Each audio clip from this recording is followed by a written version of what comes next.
everyone might think the same thing. Maryland is often only recognized through the glitter of Baltimore or its political proximity to Washington, D.C. Yet behind that image lies a network of remnants from past communities that have been slowly erased by time, water, and shifting economic policies. This presentation won't ask you to imagine scenarios. Instead, it lays out real data and field facts about 15 locations in Maryland that have already become ghost towns or are now standing on the edge of disappearance. This is the reality of regions that are now left with nothing but silence, where their history speaks far louder than their current population ever could.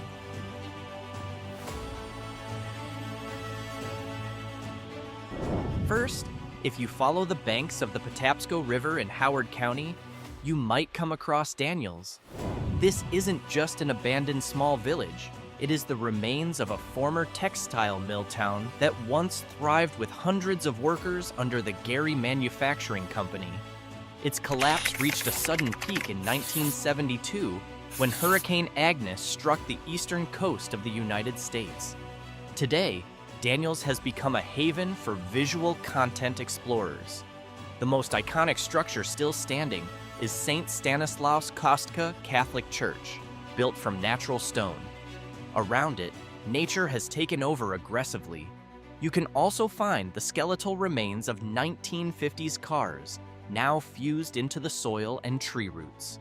Interestingly, even though the town has been administratively dead since the factory shut down in the late 60s, the remnants of its dam and bridges still reveal just how powerful the river's current once was, serving both as the town's energy source and its ultimate destroyer.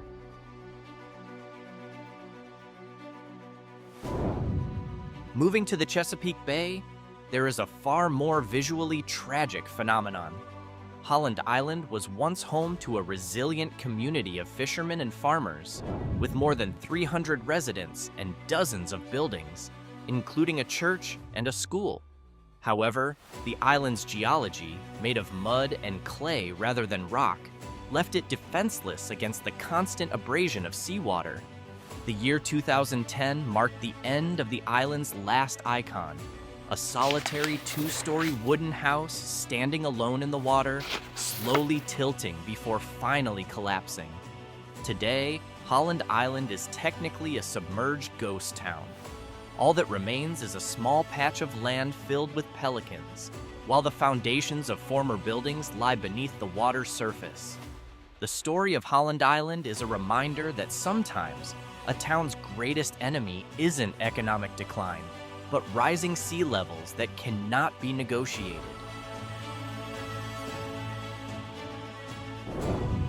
Next, located in Prince George's County, the Glen Hospital Complex stands as one of the largest abandoned sites on the East Coast. Built in the 1930s, these massive buildings in a classical architectural style once served as a sanatorium for tuberculosis patients. Its remote location, paired with fresh air, was intentionally chosen to support patients' breathing long before antibiotics were discovered. Today, its condition is visually haunting. A total of 23 buildings still stand within the complex, but their windows are shattered and their walls are covered in layers of overlapping graffiti. Underground corridors that were once used to move patients between buildings are now often flooded. Despite tight security, documented glimpses of its decaying interior reveal remnants of hospital beds and abandoned medical equipment left behind. Unlike Daniels, where the remains can still be touched, Warren feels much more mysterious. If you stand on the edge of Loch Raven Reservoir in Baltimore County and look across the calm water, you are actually looking at the grave of what was once a productive cotton town. In 1922, Baltimore needed a larger supply of clean drinking water, so officials decided to dam the river and flood the entire town of Warren. Before the water came in, residents were forced to take apart their own homes. What makes it unique is that when the reservoir drops very low during droughts, Parts of old building foundations and bridge remain sometimes rise back into view, almost as if the town refuses to be forgotten. Meanwhile, Rosewood Center in Owings Mills carries a reputation even darker than Glendale. It first opened in 1888 as a school for people with intellectual disabilities, then grew into a massive institution that housed thousands. Its history was stained by reports of malpractice and inhumane living conditions for decades, before it was finally closed in 2009. Today, Rosewood is a complex of buildings slowly falling apart. Several major fires at the site have made the ruins even more dramatic. The strongest image of Rosewood is the contrast between its grand red brick architecture and the asbestos debris, with patient records sometimes still scattered across the floors. This place often becomes a focus for people documenting the failures of past institutional care systems.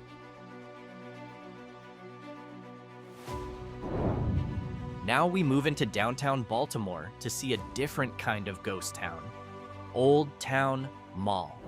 This is not a remote village or a real town in the usual sense, but a pedestrian shopping district that was once very successful and is now almost completely empty. Built on a historic market area from the 1800s, it was turned into an outdoor mall in the mid-70s. The streets that were once busy are now silent. Rows of storefronts with unique 70s-style designs stand with wooden boards covering their doors and windows. Only one or two businesses still survive among dozens of empty buildings. The large clock structure in the middle of the area often does not work, becoming a symbol of time that seems to have stopped here.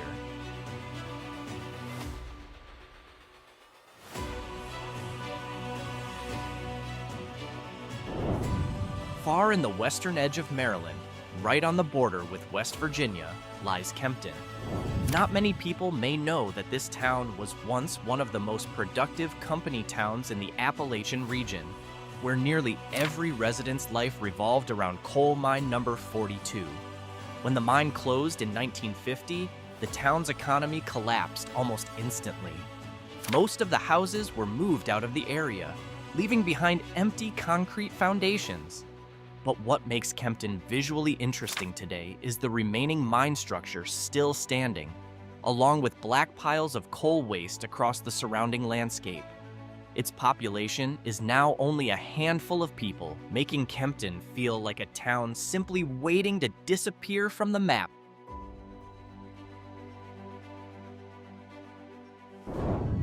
Next, hidden beneath the shadow of the iconic Francis Scott Key Bridge, Fort Armistead is a coastal defense fort built in the late 1800s to protect Baltimore from attacks by sea.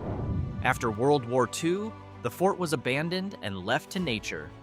Unlike other forts in Maryland that were turned into museums, Fort Armistead was simply left behind. Its massive concrete structures are now covered in thick layers of graffiti, turning it into a canvas for street artists over several decades. Its dark tunnels and damp ammunition rooms create a strong post-apocalyptic atmosphere. Because of its hidden location, the fort is rarely visited by ordinary tourists, but it has become a favorite spot for documentary filmmakers because of its rough and authentic visual texture.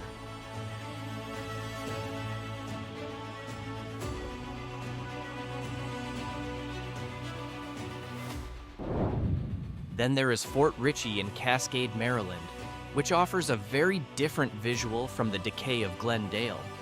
As a former military base closed in 1998, this place actually has beautiful architecture, with Tudor-style stone buildings standing beside a man-made lake. After the base shut down, the area became a quiet military ghost town for more than 2 decades. Although there are now revitalization efforts to turn it into a residential and business district, many of the barracks and military offices still sit empty, creating a strange sense of silence. Its massive scale, with cracked asphalt roads running between grand buildings, makes it an interesting study of how a huge military property can become a burden for a rural region after being abandoned.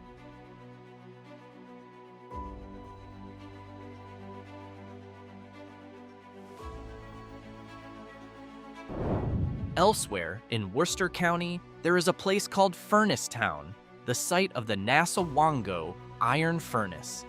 In the 1830s, this was a busy industrial settlement with around 300 residents producing iron from nearby bog ore. What makes Furnace Town unique is its giant 35-foot iron furnace, made of brick and stone, which still stands firmly today. The town died when new technology made bog iron production inefficient. It is now managed as an open-air museum, but if you walk a little away from the main area into the Pocomoke Forest, you can still feel the silence of a true ghost town.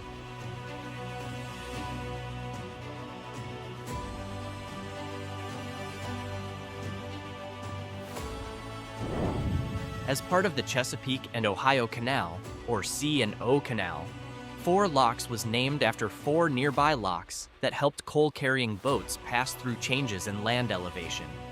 At its peak in the 19th century, this place was a small community with a general store, a school, and local homes. After canal operations completely stopped in 1924, this small town began to be abandoned. Today, several original buildings, such as Lock House 49 and the one-room schoolhouse, still stand in fairly good condition under National Park supervision. Still, the atmosphere in 4 Locks is deeply quiet, with only the sound of water and the hiss of the wind. For filmmakers, this location perfectly shows how old transportation infrastructure could create a settlement and later destroy it.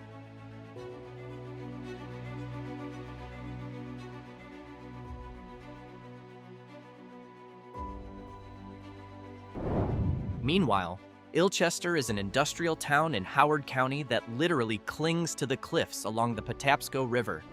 The town was once home to a flour mill and later a paper mill, but its fate was similar to Daniel's. Major floods and industrial changes slowly caused it to disappear. What remains of Ilchester today are concrete structures attached to the cliff walls and the legendary Patterson Viaduct, though only half of it is left. But the most interesting detail here is the active Baltimore and Ohio railroad line that still runs right beside the ruins of the destroyed mill. Its presence creates a powerful contrast between modern transportation technology that keeps moving and the dead industrial history standing beside it.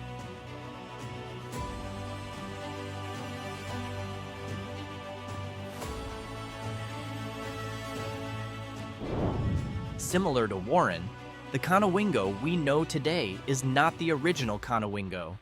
The original town stood directly along the Susquehanna River. In 1928, the construction of the Conowingo Dam forced the entire town to be destroyed or moved to higher ground. One of the most interesting documented facts is the demolition of the old Conowingo Bridge with explosives, a moment captured in remarkable black and white archive footage. Today, the original town site lies beneath the deep water behind the dam. It reflects the grandeur of the massive concrete dam, but the story of a town sacrificed for electricity for Philadelphia and Baltimore remains a powerful part of Maryland's history.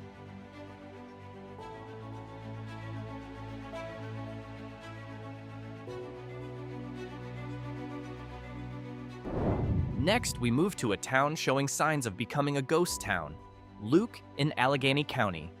For more than 130 years, the heartbeat of this town was the Verso Corporation paper mill. In 2019, the mill closed permanently, cutting off the livelihood of nearly all its residents. Luke's current condition is deeply concerning. With a population of only around 60 people, many workers' homes now stand empty with for sale or no trespassing signs. The sight of the giant paper mill no longer releasing smoke creates a heavy, silent atmosphere.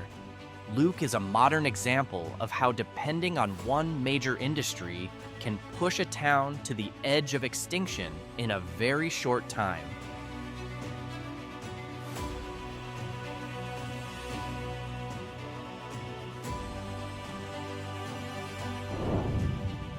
Finally, there is Smith Island in Somerset County, representing towns threatened by natural forces.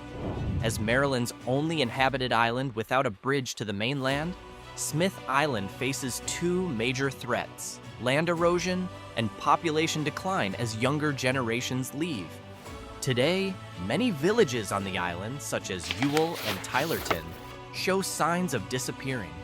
Beautiful wooden homes are starting to lean because of softening ground, and roads often flood even in clear weather. The island's population continues to shrink every year. If this trend continues, Smith Island is expected to become a ghost town in the middle of the sea in the coming decades, following Holland Island, which surrendered to the water long before it.